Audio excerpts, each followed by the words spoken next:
WRI India द्वारा आयोजित connect करो 2023 का उद्घाटन 17 जुलाई 2023 को India habitat centre Lodhi road नई दिल्ली में किया गया।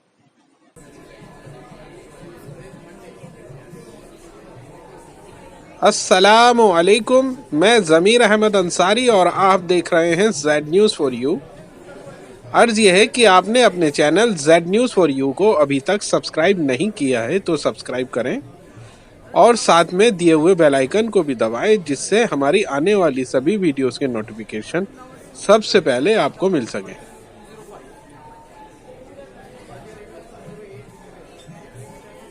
भारत के G20 शेरपा श्री अमिताभ कांत ने भारत के लिए एक ऊंचा लक्ष्य रखा। उन्होंने कहा कि भारत को कार्बनीकरण के बिना औद्योगिकरण करने वाला दुनिया का पहला देश बनना चाहिए। सोमवार को नई दिल्ली में WRI इंडिया द्वारा आयोजित कनेक्ट करो 2023 में उद्घाटन भाषण देते हुए कनेक्ट करो 2023 WRI इंडिया का प्रमुख कार्यक्रम है जो भारत और विदेश के कई हितधारकों को अपने दृष्टिकोण और अनुभव साझा करने के साथ साथ महत्वपूर्ण पर्यावरणीय और स्थिरता चुनौतियों के लिए सार्थक प्रक्रिया खोजने के लिए सहयोग को आसान बनाने के लिए एक मंच प्रदान करता है। 2 दिवसीय सम्मेलन का शुभारंभ करते हुए श्री कांत ने कहा, एक देश के रूप में भारत दुनिया में उपलब्ध कुल कार्बन स्थान का केवल 1.3% हिस्सा रखता है, लेकिन जिस तरह से हम भविष्य में शहरीकरण और औद्योगिकरण करेंगे हम बन जाएंगे। निश्चित रूप से दुनिया में तीसरा सबसे बड़ा कार्बन उत्सर्जक ये महत्वपूर्ण है कि एक देश के रूप में भारत जलवायु कार्यवाही और प्रौद्योगिकी दोनों के दृष्टिकोण में छलांग लगाए। जहां तक जलवायु के मोर्चे पर कार्यवाही का सवाल है, एक बड़ा बदलाव लाए।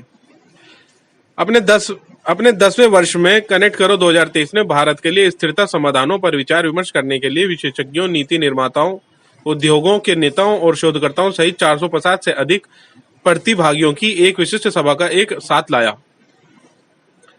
लोगों, प्रकृति और जलवायु के लिए अपने विषय के तहत सम्मेलन के पहले दिन शहरी नियोजन, जल और लचीलापन, एकीकृत और विद्युत गतिशीलता, जलवायु और स्वच्छ हवा ऊर्जा से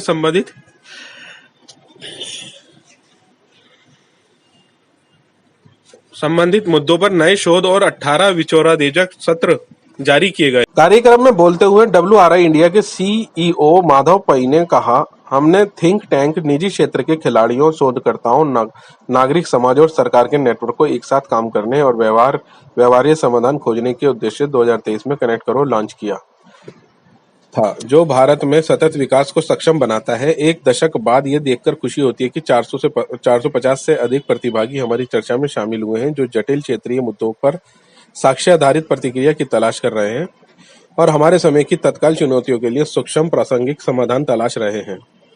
पई ने इस बात पर प्रकाश डाला कि कनेक्ट करो का प्रयास एक उच्च स्तरीय संवाद के लिए एक मंच प्रदान करना है, जो भविष्य के टिकाऊ रहने योग्य क्षेत्र के निर्माण को बढ़ावा देगा और जो लोगों को उनके केंद्र में रखेगा। कनेक्टेड कम कार्बन वाले लचीले शहरों को आकार देने के लिए हमें डेटा आधारित स्थिति, शहरी नियोजन और जलवायु कार्यवाही, प्रकृति आधारित समाधानों को शामिल करने और हमारे खाद्य प्रणालियों, उत्पादन, भंडारण और वितरण से लेकर उपभोग प्रथाओं तक की फिर से कल्पना करने पर एक साथ ध्यान केंद्रित करना चाहिए। उन्होंने कहा, अमिताभ कांत के संबोधन ने दिन की दिशा तय कर दी। सतत शहरी विकास के अग्रणी समर्थक के रूप में श्री कांत ने जोर देकर कहा कि भारत को तकनीकी रूप से और जलवायु कार्यवाही में नेतृत्व की स्थिति लेनी चाहिए। हमें जलवायु कार्यवाही, ऊर्जा परिवर्तन, हरित हाइड्रोजन और टिकाऊ सार्वजनिक परिवहन का चैंपियन बनना चाहिए। इसी तरह हम अपने नागरिक को भविष्य के लिए बेहतर जीवन प्रदान कर सकते हैं। अपने अस्तित्व के लिए हम सभी को कट्टरपंथी कदम उठाने और इस क्षेत्र में नेतृत्व की स्थिति संभालने पर आवश्यकता है। सोमवार को 3 वर्किंग पेपर जारी किए गए। भारत में सार्वजनिक साइकिल शेयरिंग, 3 शहरों में कार्यान्वयन से सीखे गए सबक मैसूर, भोपाल और पुणे के निष्कर्ष प्रस्तुत करते हैं, जो सार्वजनिक साइकिल शेयरिंग PBS को अपनाने वाले 3 भारतीय शहर हैं और उनके द्वारा बनाए गए वित्तीय, व्यावसायिक और परिचालन मॉडल पर प्रकाश डालते हैं। सिस्टम लागू करें, यह उन सामान्य कारकों का अध्ययन करता है जो उनकी प्रारंभिक सफलता का कारण बने और उन्हें बनाए रखने और विस्तृत करने की चुनौती का अध्ययन करते हैं। भारत में मेट्रो पहुंच में सुधार, एविडेंस फॉर्म 3 सिटीज ने बेंगलुरु, दिल्ली और नागपुर में 7200 मेट्रो यात्रियों का सर्वेक्षण किया और मेट्रो रेल की पहुंच में सुधार के लिए संभावित समाधान पेश किए। ये पेपर इन शहरों में मेट्रो का उपयोग करने वाले विभिन्न यात्री वर्गों और उनके अंतिम मील के आवागमन विकल्पों का अध्ययन करता है। निष्कर्ष के आधार पर यह मेट्रो के अंतिम मील सेवाओं को डिजाइन करने के लिए विचार करने योग्य पहलुओं और डेटा एकत्र करने की पहचान करता है, जो यात्रियों के लिए उपयुक्त होने के साथ साथ संचालन के लिए व्यवहार्य भी हो। शहर के साथ हमारी यात्रा WRI इंडिया को समझना। बेंगलुरु में राज सेंटर का प्रभाव सस्टेनेबल सिटीज कार्यक्रम की गहन ग्रोथा भागीदारी को दर्शाता है। 2010 में बेंगलुरु सतत विकास के लिए एक प्रमुख परिवर्तन एजेंडा के रूप में इसका प्रभाव गतिशीलता से लेकर ऊर्जा, पानी और जलवायु लचीलापन जैसी अन्य शहरी सेवाओं तक। कनेक्ट करो 2023 के दौरान कुल 6 प्रकाशन जारी होने की उम्मीद है। सोमवार के सत्र स्थायी शहरीकरण, कार्बोनाइजिंग परिवहन और एक न्यायसंगत और जिम्मेदार ऊर्जा संग्रहण की आवश्यकता पर केंद्रित थे। इलेक्ट्रिक बस अनुकूल में क्रांति लाने के लिए फाइनेंसिंग को अनलॉक करने पर एक गोलमेज बैठक में ट्रांजिट एजेंसियों, ऑटोमोबाइल निर्माताओं, प्रशासकों और अन्य हितधारकों को एक साथ लाया गया ताकि इलेक्ट्रिक बसों को लेने की इच्छुक ट्रांजिट एजेंसियों के लिए फंडिंग के रास्ते तलाशे जा सकें। आगामी राष्ट्रीय शहरीकरण नीति NUP रिपोर्ट पर पैनल जैसे WRI इंडिया द्वारा प्रधानमंत्री की आर्थिक सलाहकार परिषद में प्रस्तुत किया जाना में ह्यूएन की बांध सहित कई उच्च स्तरीय वक्ताओं के इनपुट शामिल थे। सामाजिक नीति प्रमुख यूनिसेफ भारत जस्टिन जेबा कुमार, निदेशक शहरी प्रबंध संबंध हैबिटेट फॉर ह्यूमैनिटी और Kanak Tiwari, project lead Delhi master plan 2041 NIUA। एक अन्य सत्र में WRI इंडिया की हालिया रिपोर्ट पर चर्चा की गई। शहरी ब्लू ग्रीन कॉन्ड्रम इंडिया में प्राकृतिक बुनियादी ढांचे पर शहरीकरण के प्रभाव पर एक 10 शहर का अध्ययन, जिसमें 2000 से 2015 के बीच भारत के सबसे अधिक आबादी वाले शहरों को देखा गया और पाया गया कि उनका निर्माण कोर और परिधि क्षेत्रों में क्षेत्रफल में औसतन क्रमशः 47% और 13 से 4% की वृद्धि हुई है। यहां तक कि नीले आवरण में 15% की कमी आई है। भारत के लिए स्वच्छ ऊर्जा परिवर्तन के वित्त पोषण पर एक पैनल ने सुनिश्चित करने की अंतर्दृष्टि प्रदान की कि भारत के जलवायु लक्ष्यों को प्राप्त करने के लिए आवश्यक निवेश की उत्प्रेरित किया जाए। चर्चा में कई वित्त पोषण संभावनाओं पर ध्यान केंद्रित किया गया, जिसमें कम कार्बन संग्रहण का प्रयास करने वाले व्यवसायों को जोखिम से मुक्त करना और उनका बीमा करना शामिल है और निजी और सार्वजनिक क्षेत्र के वित्तीय संस्थानों की भागीदारी के लिए रास्ते तलाशे। सत्र सीमाओं का विस्तार, स्वच्छ ऊर्जा विकास परिपत्र बनाना। स्वच्छ ऊर्जा संग्रहण के भीतर एक परिपत्र अर्थव्यवस्था की आवश्यकता पर केंद्रित है, क्योंकि नवीनीकरण ऊर्जा निकालने के लिए आवश्यक सामग्री सीमित है।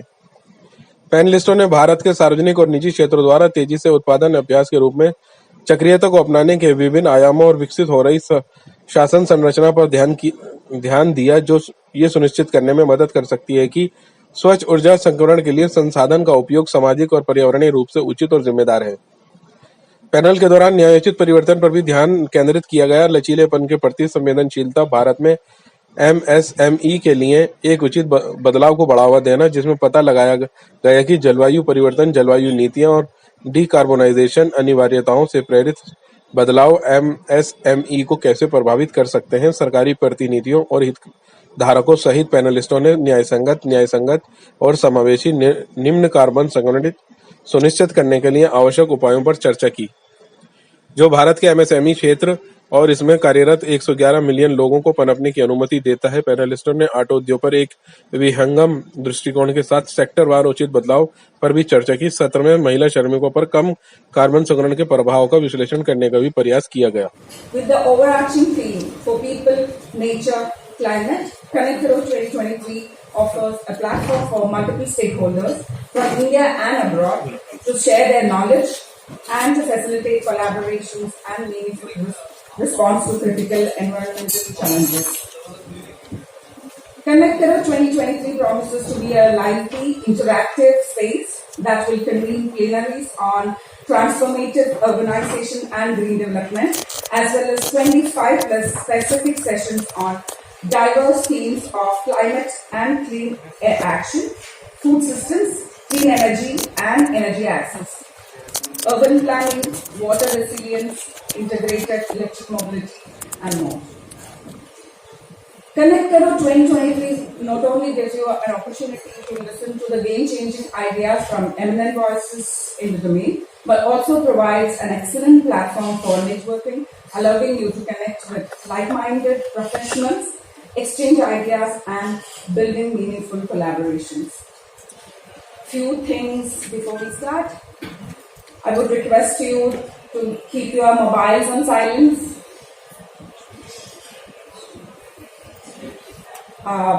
You can access the full agenda of Connected 2023 by scanning the QR code placed on the back of your badge. So everybody has a badge, and on the back of your badge you have a QR code. You can scan and get the full agenda of the program. We have installed 6 LED screens in the lobby area, which would be showcasing thematic contents from all our programs. Since the sessions are really packed and the duration of each presentation is limited, hope those videos will give you a better understanding about our work across the program.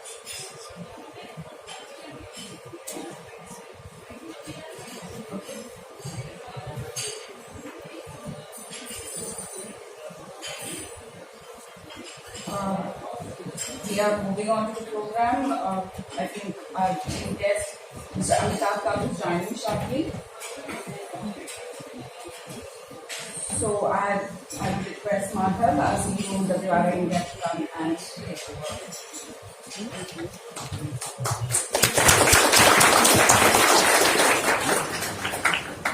Good morning, everyone. Thank you for being here. Welcome to Connect Caro 2023. We got started. Mr. Kant will join us shortly. But just to stay on agenda, we got started. We did this. It's great to do an in-person event. The last time we did this was in April 2019. So, it's great to do this 4.5 years later. So we are very, very excited. And thank you for all of you for joining us. There's a very packed agenda. 6 teams. Rashmi also talked about it. So I'm not going to get into the details. You can scan the agenda. What I'm going to talk about very, very quickly is about our new strategy for WRI India and give you a brief glimpse of some of our ongoing and upcoming initiatives over the next few years. Again, the idea of Connect Caro is to build partnerships, is to come up with new ideas to work together. So, this is what we are doing, but we'd love more conversations and to see how we can do this more together in partnership. So, the climate crisis is upon us. The events in the last 2 weeks, what has happened in Himachal Pradesh, in north of India. So it's very clear we need a new model for economic development, a model where, all human needs, aspirations are met, especially of the vulnerable populations.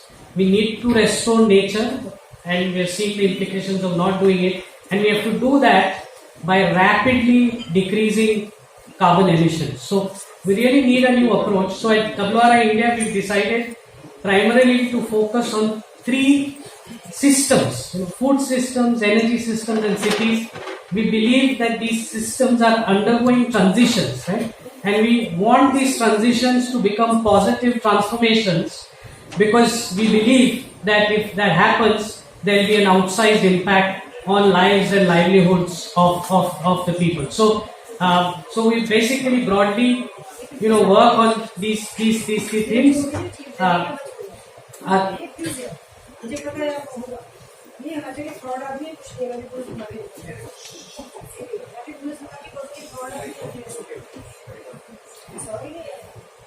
So briefly talk about our approach. And under each of these things, I'll speak about a couple of our initiatives. So that's right. So we do research publications. We are building tools which are mostly open access. We are doing a lot of pilot projects at the subnational level, working both at state and city level. We're now building more and more partnerships and platforms, and also we support national governments on policy and other programs. So starting with tomatoes, which is the flavor of the season. So we've been actually for the last year working in Madhya Pradesh, trying to study post-harvest losses in the food chain or value chain of tomatoes, trying to identify barriers that can be overcome. And this publication is going to soon be out in the next 6 to 12 months. just one other research publication that is ready and we're going to launch today is on the economic geography of the Delhi NCR.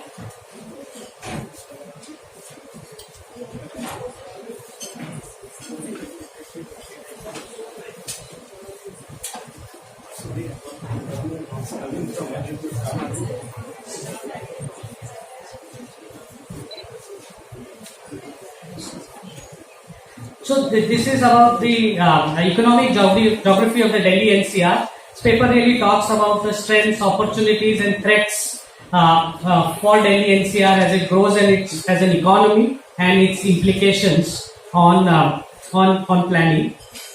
Talk to you about a couple of our tools. This is the Energy Access Explorer. It is an open source granular geospatial data tool that allows you to do energy services planning and also allows you to look at areas and sectors where renewable energy can help with decarbonization. So here what I'm showing you is an example of electrification of healthcare centers in Jharkhand and prioritizing centers that don't have electricity. Another open access tool that we have built with a very nice user interface is the India EPS tool. It basically it's a system dynamic tool that assesses opportunities and trade-offs of like for key sectors that are undergoing decarbonization like power, industry, transport. It looks not only at environmental impacts like air, CO2, but also macroeconomic impacts like jobs, GDP, taxation, etc. And so, it allows you to create scenarios, policy scenarios to look at decarbonization. So again, feel free to sort of download it, play with it. Now I'll talk very quickly about a couple of our subnational efforts. This is the work we've been doing in Bihar with a host of partners, essentially helping Bihar think about a pathway to climate resilient low carbon development. We're working on the resilience side, mainly at agriculture, water, health sectors, but also looking for opportunities of low carbon development for transport, for power, electricity, building sectors, and helping the government to build a long-term strategy towards this.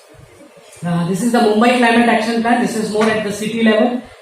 This was also voted as South Asia's best climate action plan. So we supported municipal corporation very closely with it and now are supporting the implementation of some of the actions. So just as an example, greening was one of the sectors that was identified, and what was also found is vulnerable communities, slum communities were more adversely affected by heat. So we started this greening project, which is really to create edible gardens, first in a few schools in Mumbai, and now the municipal corporation wants to scale this up to 300 schools. Just another such sort of city level initiative, in Bangalore, 400 people die every year trying to cross junctions. So we've started this initiative called Suraksha 75, which is to make 75 critical junctions safer by design over the next 12 to 18 months. We've been working with MSMEs. So MSMEs, about 25% of energy consumption in India comes from the MSME sector. It employs about 11 crore people are employed in micro MSMEs. So, to make MSMEs competitive and resilient, they will need finance, technology, upskilling, all of that. Also, they are the most vulnerable to climate shocks. We saw that with the Chennai floods and other things. And then the other thing that needs special attention is women workers in MSMEs. I think there's very little done around that, and with specifically that lens, also we need to see that how we create a just transition in MSMEs. Finally, a few initiatives that Mr. Kant also was a big champion of, that we provided some support. One was the National Mission on Green Hydrogen. That was the new policy that was done by Ministry of New and Renewable Energy last year, and also the grand challenge that was done for electrification of public transport. The world's largest e-bus tender of 5,500 buses for 5 cities was done last year. It reduced costs almost 23 to 25% lower than diesel or CNG, And today there are 4,300 e-buses already deployed in Indian cities, and it's led to the whole sort of ambition of having 50,000 electric buses deployed across India by 2030. Just few more things, and then so a couple of partnerships that we are very actively working on. This is the Energy Transition Preparedness Initiative. We all know energy sector is undergoing a transition. We are installing RE at a very, very rapid pace. But the integration within the entire energy system continues to be a big challenge. The scale of transition will be determined by the responses, the institutional preparedness. A lot of these actions will have to happen at the subnational level.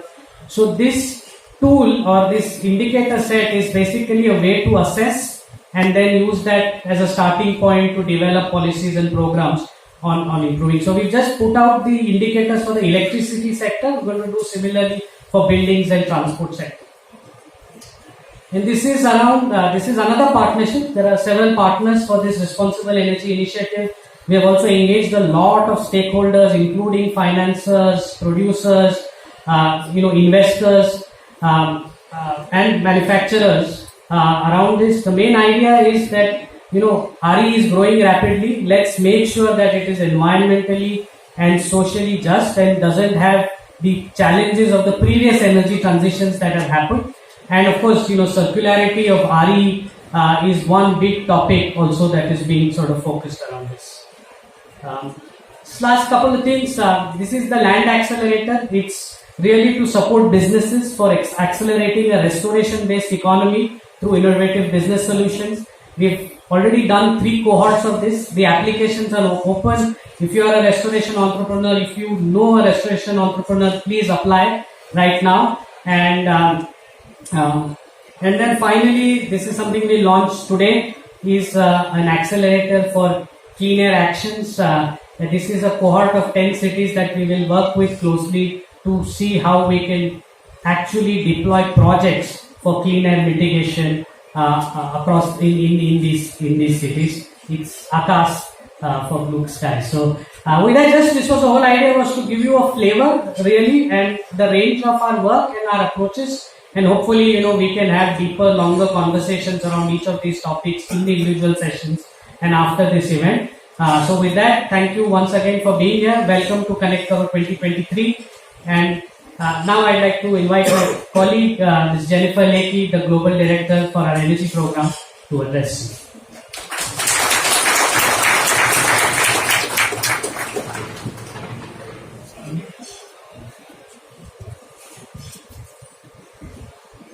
Esteemed guests and colleagues, it's wonderful to be here with you today.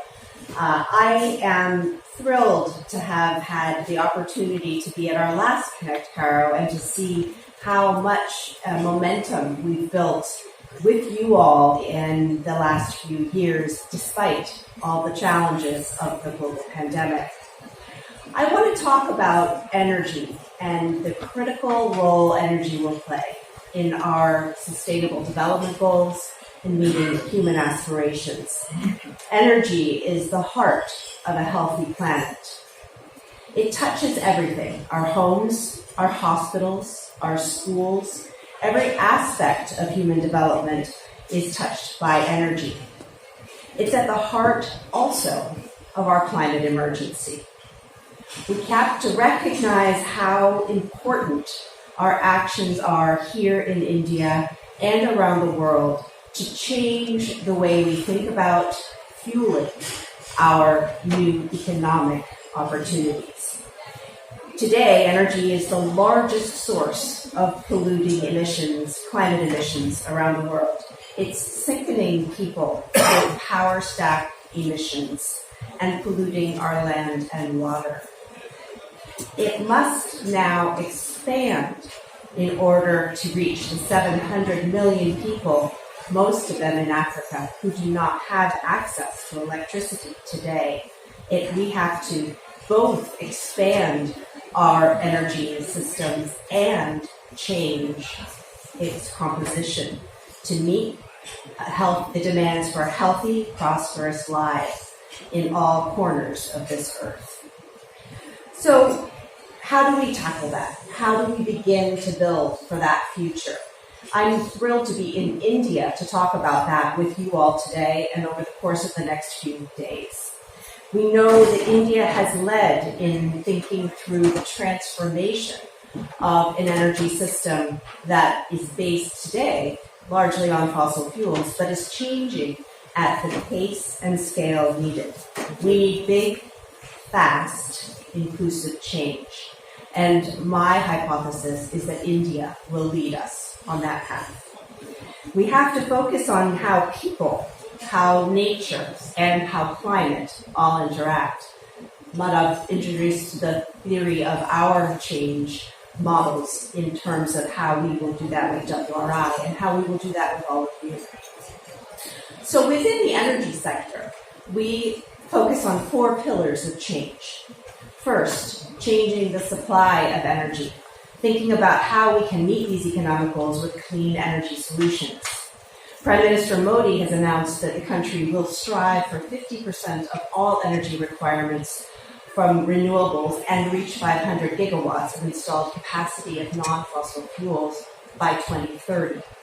That's a significant target, and it demonstrates how much there is to do in terms of changing the momentum in our systems. India has already sought to make sure that the additions annually will meet those 2030 goals, but today we're at 15 gigawatts renewable annually, but we must get to 40 gigawatts in order to meet the 2030 goals. We also have to decarbonize and shift our usage of energy.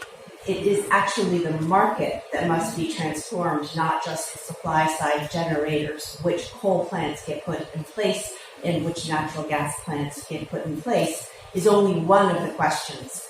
Where and how we create distributed renewable energy technologies and the grid system that will enable us to manage diverse sources of energy is a critical challenge. We know that in doing that, we will have to strengthen the supply chains and create the circular economy. We mentioned the Responsible Energy Initiative in the opening slides, which are one example of a partnership to begin to look and examine those questions of land use, of mining, and of reclaiming and reusing both batteries and renewable energy minerals. So India has already shown that it can lead and has serious and thoughtful response. We also know that it can't do that without managing the financial implications and the social inclusion that is necessary. In terms of finance, we've worked with the International Solar Alliance to demonstrate how India's work on thinking about solar can be replicated in other countries and how to scale up the finance that can be coming from both public and private sector. India has also challenged the international community to make good on the climate pledges for finance at the Paris Agreement and to track those actions. We know that there is a gap in terms of what is reaching some of the most needed communities in terms of finance, and thinking about additional models is essential. So in conclusion, I want to talk about the lifestyle shifts. And President Modi has inspired me personally with his pledge around lifestyle for the environment, with a message that the world must be mindful and deliberate about consumption instead of using energy without concern for the implications of that energy demand. Thinking about how we challenge and build our behaviors, how we think about the technologies we purchase, and how we make that accessible to more people is one of the most significant social challenges that we face. So thank you for inviting me to share with you some thoughts on the energy pillar of our work together, collectively, in terms of transforming what has been one of the most polluting sectors to a clean system that will help people, climate, and nature thrive.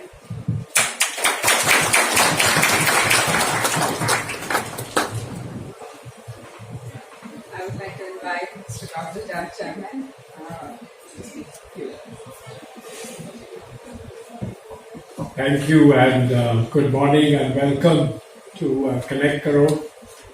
It's my pleasure to welcome all of you back after a number of years to this annual gathering of WRI India. And we are very, very pleased that we have Mr. Amitabh Kant, who's the Sherpa for India for the G20. As you well know, India has been hosting G20 summit this year. Lots and lots of interventions, and I'm sure Amitabh will talk about it.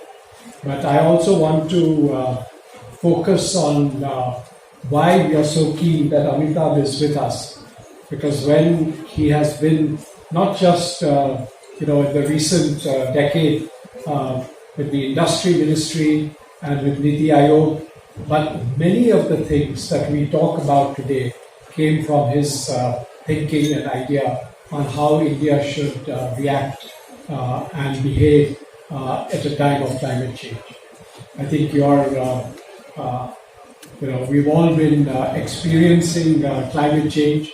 I don't have to tell you about it, but I think you know very well that this is going to be, it is already the biggest challenge of our times. And I think how we as, not just as a country, but as the world, react and do things that are necessary will make all the difference. I think, energy is something that Jennifer just talked about. You all are quite acutely aware of the fact that, we have in the past, had huge challenges when we've had blackouts and brownouts and all sorts of challenges with the energy system. And that has improved tremendously. But my worry actually now is that, we are facing, we are enjoying rapid economic growth, which is a wonderful thing in a world where growth is not really happening. I think India stands out as one of the largest economies in the world that's growing rapidly. But that, along with that growth, we also have the whole issue of the warming that's taking place. So the demand for energy and the demand for energy for cooling is both skyrocketing. And so the challenge for us is to deploy renewable energy at scale everywhere. And this is a humongous challenge. I think Madhav and Jennifer have all clearly laid out the type of challenges that we face. What I want to focus on is just a few words on what WRI is doing in India. I think you heard from Madhav, what sort of interventions we've been doing. I just want to talk a little bit about, Connect Caros and what we are doing. Our journey here in India started with Embark, which was the sustainable transport, public transport intervention. It started with a bus rapid transit system actually on the ground in Ahmedabad. I remember the day I rode it, right in the beginning. And what struck me was, at that time, and I suppose it should not have come as a surprise, but what really struck me was it was an afternoon that I rode on the bus. And the bus was actually filled with Muslim women in burqas. And it never struck me that public transport, which is good, reliable and safe, actually is a wonderful way for women to get around. And I think since then, there's been a great recognition of that. Only recently in Karnataka, the government announced free bus and transit for women. Personally, I believe that it should be free for everyone. I think public transport, good, safe, efficient public transport is a public good, in my opinion, and everyone should be able to access it. And that's the only way we'll be able to give up our cars at some stage. But this has been something that started our journey in India. And so I want to note here that Madhav, who's just become the CEO of WRI in India, started his career with us, with Embark. And I think he was our first employee, or very close to our first employee at the time. So it's wonderful that he is now taken over as the CEO of WRI in India. I also want to recognize his predecessor, Mr. O.P. Agarwal, who's here. OP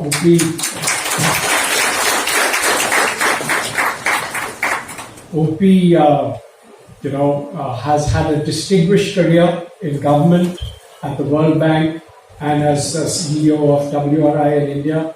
I want to thank him for everything that he has done for WRI and for India. And I'm sure that this is not the end of the career for OP. He has a lot of energy, and he will be continuously advising WRI in India on what we do and how we do it, and stay engaged. So thank you very much, OP. I just wanted to make sure. And it's good that, we have Amitabh Kant here, because you have worked very closely with him when he was in Niti Aayog, etc. So thank you for that. Let me just say that, you've seen the theme and the strategic plan of WRI. It is about people, nature, and climate. I think that it's such a basic issue that we have to deal with, and it was good that we all recognize that when the Prime Minister has talked about lifestyles, I think we all forget that India has one of the lowest in the world per capita consumption of energy, and energy has actually been one of the measurements of development. So that we have developed to this stage with such a low per capita consumption is in many ways good, and in many ways not so good. Because the fact is that we have millions of our country brethren who actually don't have reliable power. So we actually need to increase that level.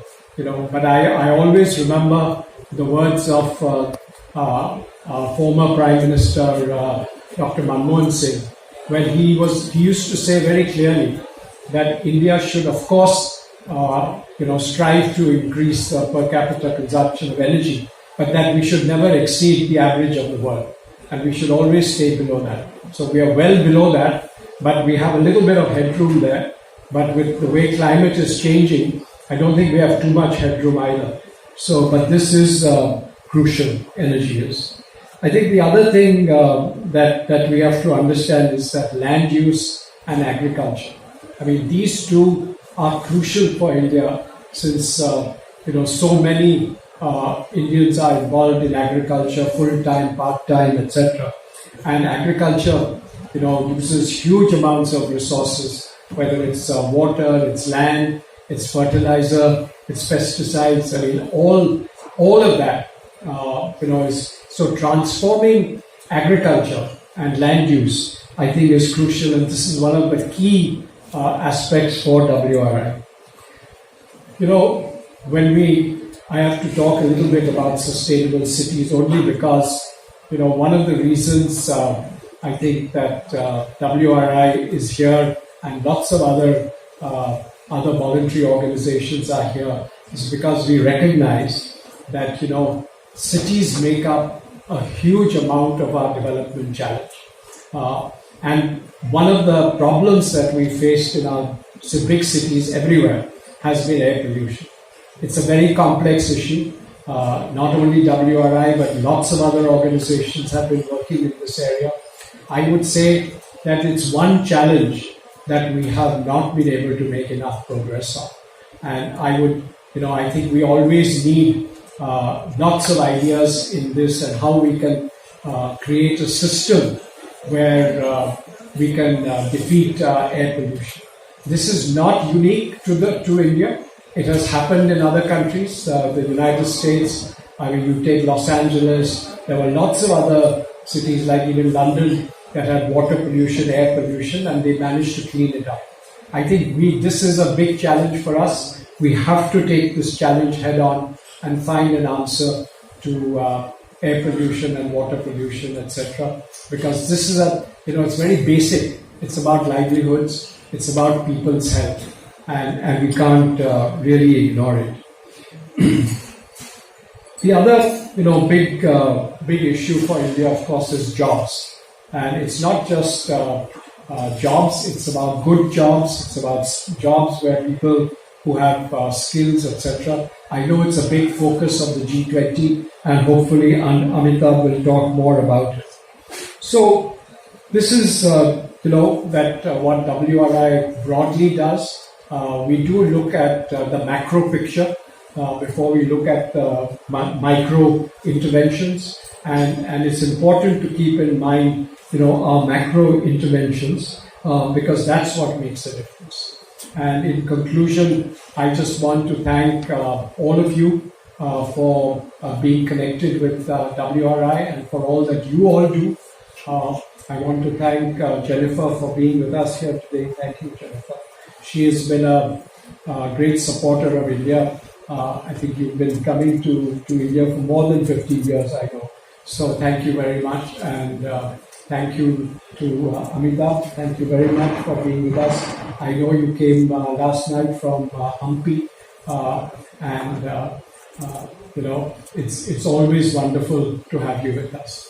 We've had wonderful cooperation with Amitabh over the years, especially when he was at Niti Aayog, and we have wonderful cooperation with all government ministries that are connected with our work, whether it's on water, it's on agriculture, it's on land use, energy, environment, etc. So I want to recognize that. Thank you.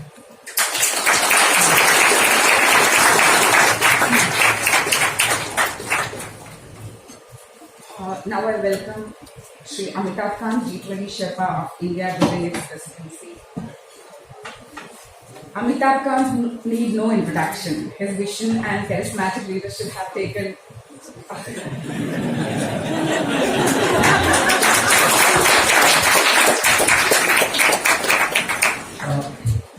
Jamshed, Jennifer and Madhav, and I take this opportunity to congratulate Madhav on taking over as the full-time CEO. Also, Hopi, who's contributed so significantly to WRI. All the distinguished guests, ladies and gentlemen, I'm truly delighted to be here at this WRI Connect Caro, which has been going on for over a decade actually, and is really an occasion to connect with all the thinkers and all the people who are doing work in the field of nature, people, climate action, many other areas. So let me congratulate WRI for a very sterling work that it has been doing in India, and I've been personally involved on a range of areas with both Hopi and Madhav when I was CEO Niti Aayog, and in a whole range of areas, even in G20. First of all, congratulations WRI, because under the leadership of Jamshed, and it's a real pleasure interacting with Jamshed because he's one of those private sector entrepreneurs who's always thought ahead of his time. He's always thought big, extremely progressive, forward-thinking person on all issues which will impinge us in due course. So, first of all, let me say that India as a country occupies just 1.3% of the total carbon space available. We are logically entitled on a per capita income to occupy about 17.5% of the carbon space. We occupy only 1.3%. But the way we are going to urbanize, the way we are going to industrialize, we will become the third biggest carbon emitter in the world in due course, and we will become the largest emitter in due course. And it's important that India as a country, both from a perspective of climate action and from the perspective of technologically leapfrogging, it's very important that we make substantial difference as far as action on climate front is concerned. it's also important to understand that renewables are important. But even if you were to do 100% renewable, 100%, if all your electricity was to go renewable, and we've done very well. We've done 175 gigawatt of renewable energy, we achieved our NDC target 9 years ahead of schedule. What we had to achieve in 2030, we achieved in 2021. We are the only G20 country in the climate change performance index, only G20 country. So while other countries have been talking about it, and the Western world in particular has been talking about it, India has actually been delivering. And we are way ahead. But irrespective of that, India must become the first country in the world to industrialize without carbonizing. And this, to my mind, is important because India must leapfrog very substantially in this. But even if we were to do 100% renewable, electricity is only 20% of our energy. It's very important to understand. So 100% electricity going renewable is just 20% of your energy. The balance, 80% of your energy is all hard to abate sectors. That's refinery, that's steel, that's cement, that's long distance transport, that's fertilizer. So the important thing is that we must be able to decarbonize all hard to abate sectors, and that's very critical. That's critical because India as a country imports about 180 to 200 billion worth of fossil fuel energy. What the Prime Minister has said is that by the time we become 100, in 2047, we must become an exporter of energy, not an importer of energy, but an exporter of energy. Because the world is transitioning. Everyone is going through a technological shift. And if you take leadership position in energy, you will be way ahead of others and you will actually become an exporter. And the reason why you will become an exporter is because India is climatically blessed. India is climatically blessed. No other country other than Saudi Arabia has that kind of climatic conditions which India has, number one.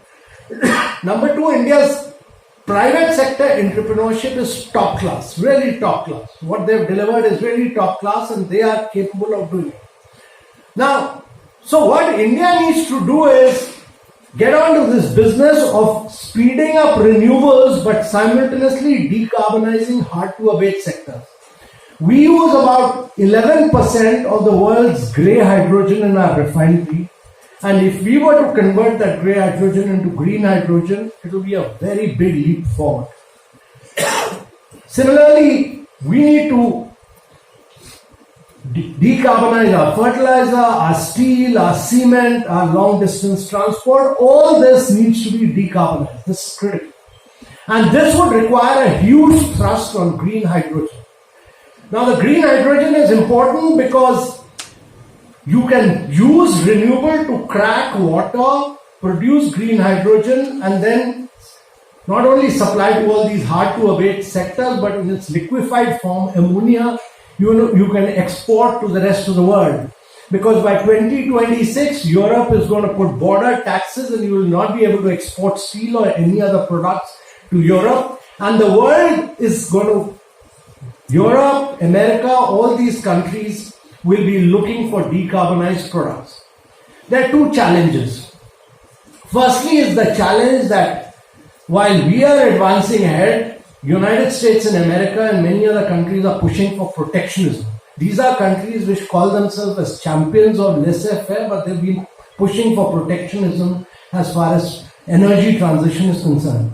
If you were to read the Inflation Reduction Act, it's a highly protectionist piece of literature which says that I'll support green hydrogen only that which is produced in the United States of America, which is now impacting green hydrogen projects across Australia, India, Korea, many other countries, and therefore the world as a whole needs to push for free trade. When you're pushing for size and scale, you need to push for size and scale, and you need to push for global movement on this, not protectionism. And that is very important. Number two is that it's important that while India has the ambition, and we not carbonize the world. The world has been carbonized when the Western world was urbanizing, when the Western world was manufacturing. So, United States of America, there are 1100 cars for 1,000 people. In Europe, there are 900 cars for 1,000 people. In India, there are only 22 cars for 1,000 people. So, we not carbonize the world. But we as a nation take the challenge of pushing ahead on all these things. But for being able to do that, our private entrepreneurs need long-term financing. Now, long-term financing is necessary because your projects will have to be long-term. You need projects of 25, 30 years to do green hydrogen. And you don't have lending of more than 3 to 4 years available, and you don't have large-scale lending. Now, the multilateral institutions are designed for poverty alleviation post-World War II. They are not designed for climate action. They were post-World War II institutions, post-Bretton Woods period institutions. They are not designed for climate action at all. And therefore, they all do direct lending. They do not do indirect lending. There is also no shortage of capital. There's $350 trillion available in the world through private sector. $150 trillion is available with institutional lenders and pension funds.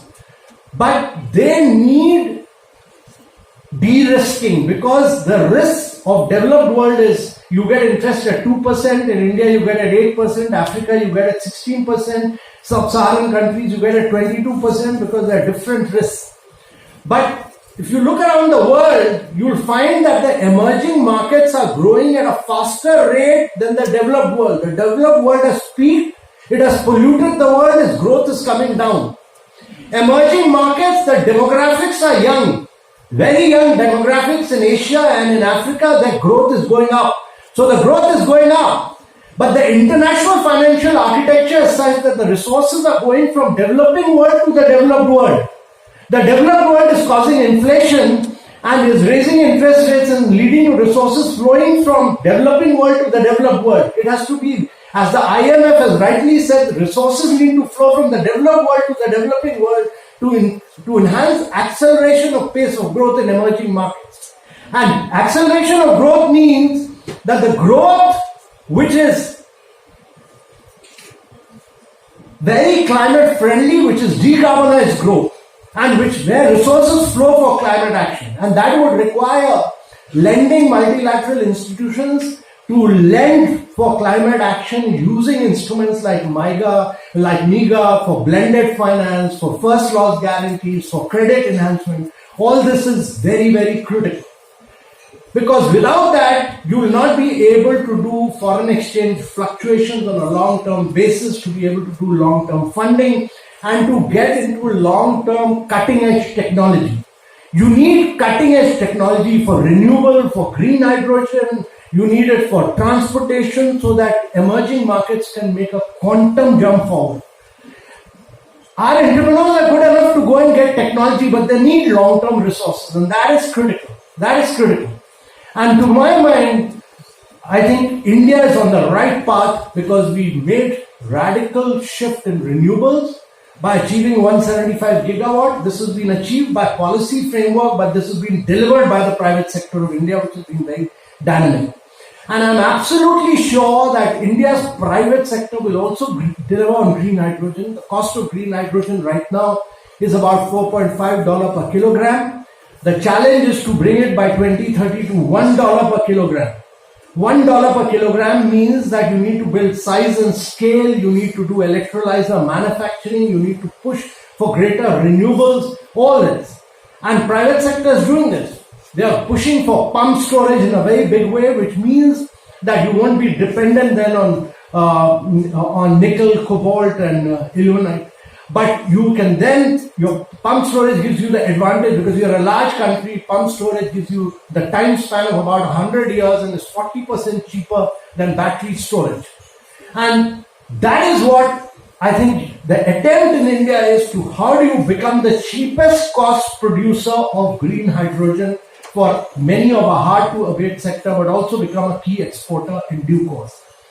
Some of the points made here are very critical, and that is that India process of urbanization has yet just begun. And in the next 5 to 6 decades, we will see 500 million Indians getting into the process of urbanization. 500 million means that you have to create 2 Americas. And when that happens, we should not make the same mistake which United States made.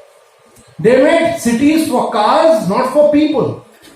We need to create cities for people. You need the urban planning has to be compact, it has to be dense, it has to be walk to work, and it has to be based around public transportation. So I agree with everything which Jamshed said about public transportation. Public transportation has to be the basis of everything. But I don't agree with this philosophy of giving everything free to people.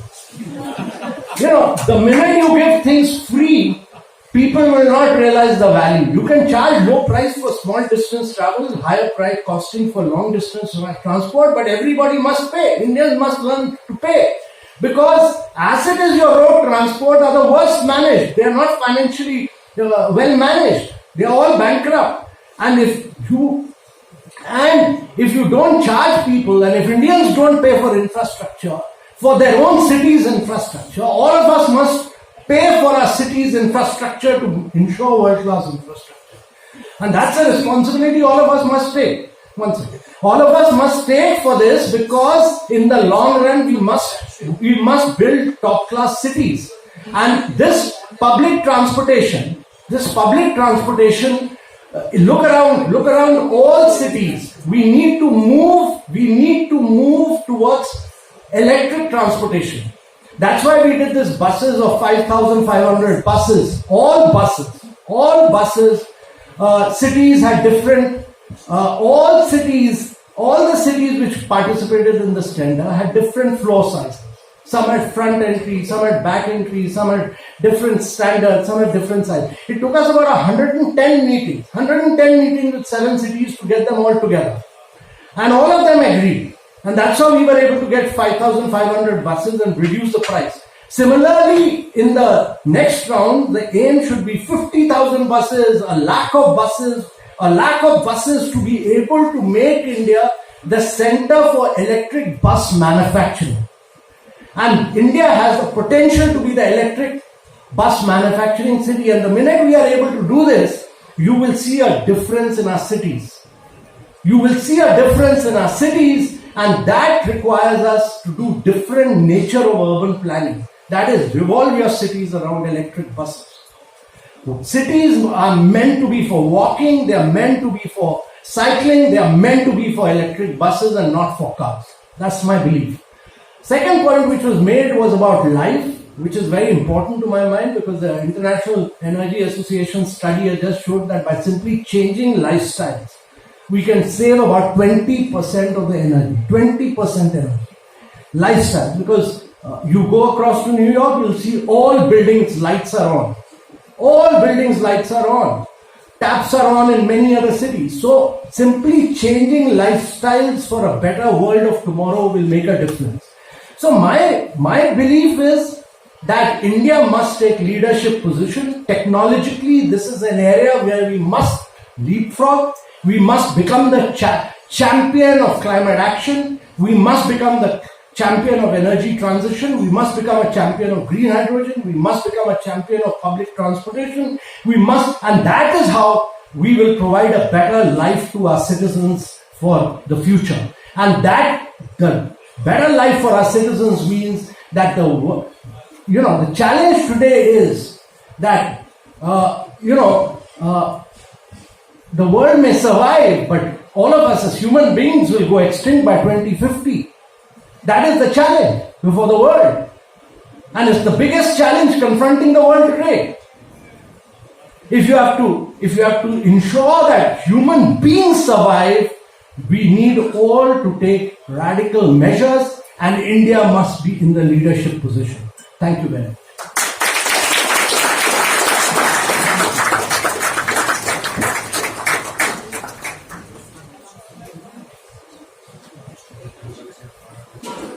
So just quickly, we are going to. No, I think we'll take questions in the next session. Okay, thank you. So we're going to announce. Madhav, I'm very sorry because there's a fatal flaw in his argument. Earth is a closed system and it is sick and bleeding.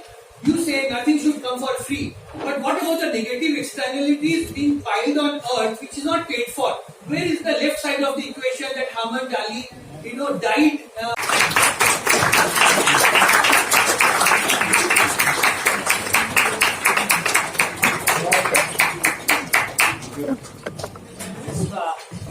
The accelerator for clean air actions, ACAS. Through this accelerator, we'll engage with the 10 cohort cities and help them towards meeting the national clean air program targets. So we'll leverage our learnings from the past few years of working in Surat and Indore to do this work. This accelerator is supported by Open Philanthropy, Bloomberg Philanthropies and Clean Air Fund, and we want to sincerely thank them for supporting this release. So the 10 cities engaged to this program are Surat, Ahmedabad, Vadodara, Indore, Mumbai, Jalandhar, Agra, Gorakhpur and Chennai. So we'd like to sincerely thank these cities also for joining this accelerator, and there's a detailed session about this in Silver Oak on tomorrow.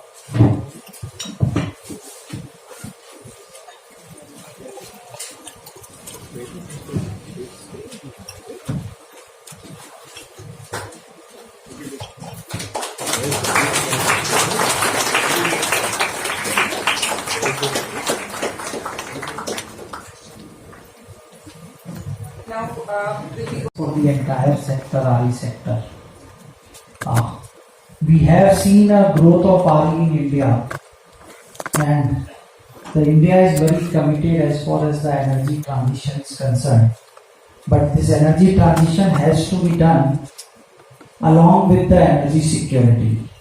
That we are very clear that whatever we do, but at the same time we have to ensure that the electricity is available to each and every sector. And it is a time when India is growing up, the demand of electricity is increasing at the rate of 10 to 12%. And RE is playing an important role, because if growth is so much, then whatever the additional capacity which will come, it has to come through the RE sector mainly. The thermal will play its own role, because it's still like a lot of technological things like battery storage, the cost of electricity through the battery storage are too high in India. So thermal are playing their role.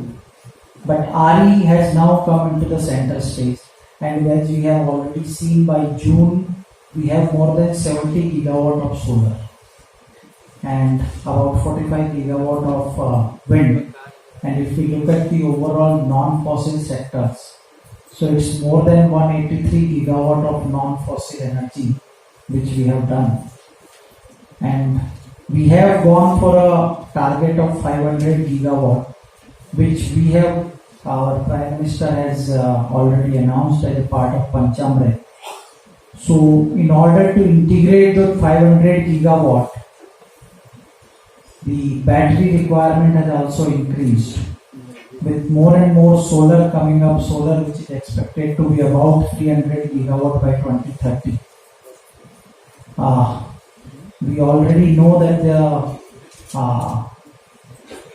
wastage coming out of the solar panels are increasing, and once those projects which started coming up by 2010 will complete their life, then the waste generation will suddenly increase. So the MNRE has got some study done, and by that study we came to a conclusion that after 2035 the requirement of solar waste will be tremendous, and we have to do something.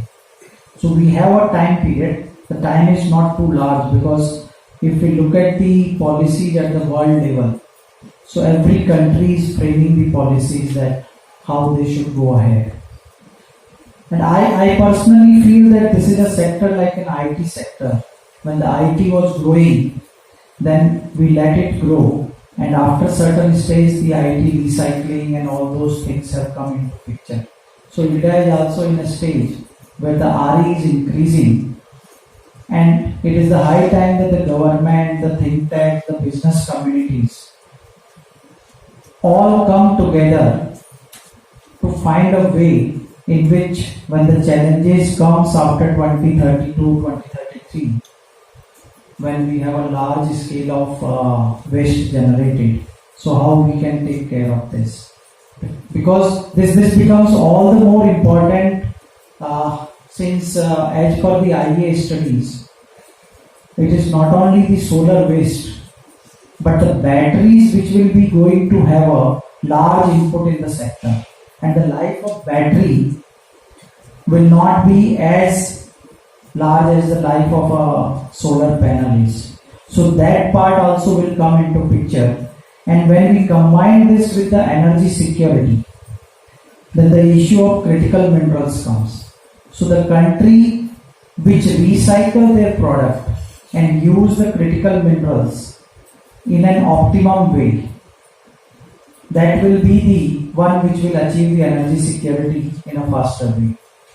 And for India, it becomes all the more important with having a more than $90 billion of the import bill of the oils. The energy security comes and plays a very important role.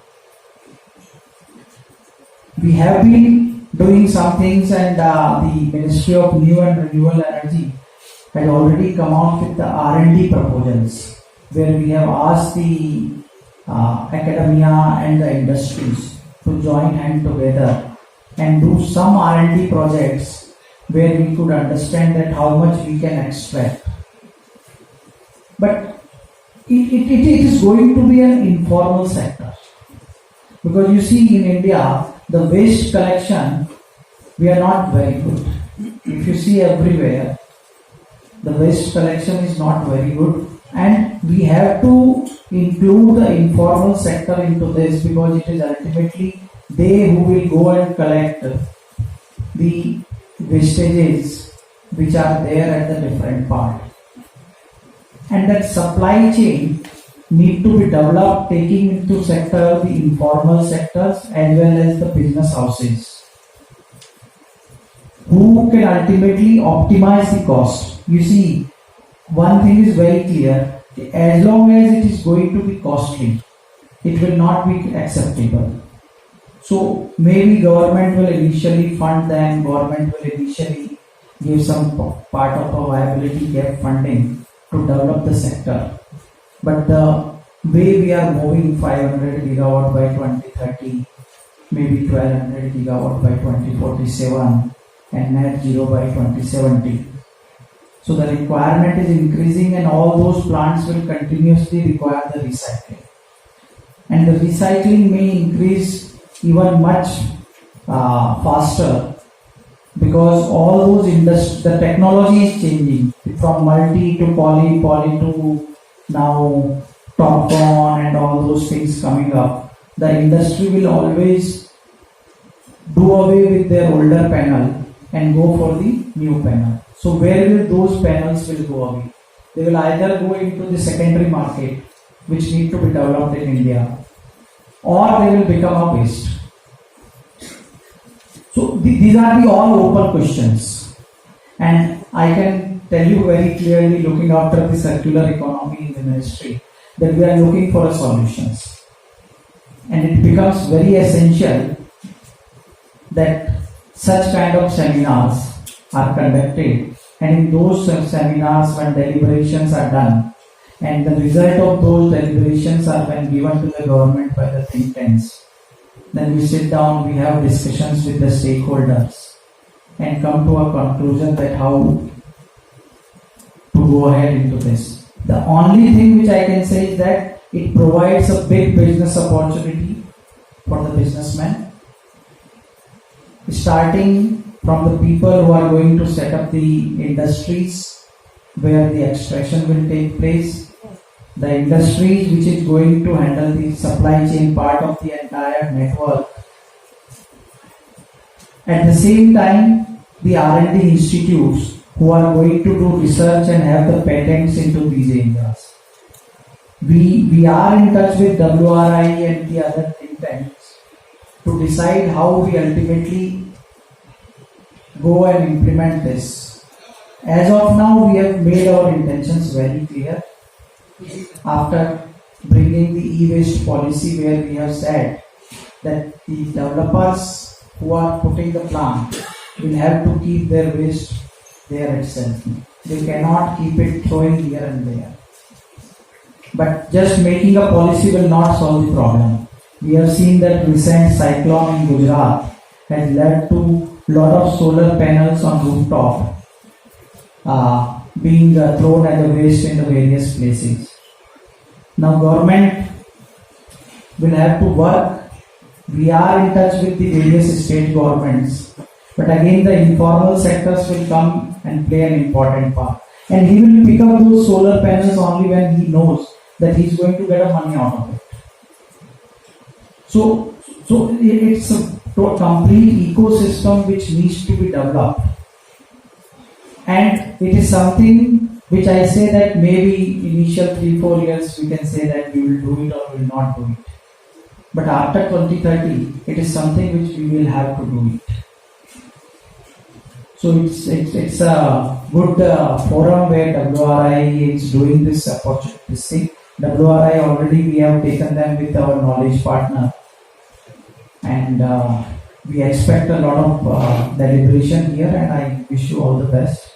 And whatever the deliberations are there, the ministry will look at them with an open eye, mind, and we will frame the policies accordingly. Thank you. Thank you very much, sir. And indeed, energy is a wicked problem, and multiple solutions. And it's a very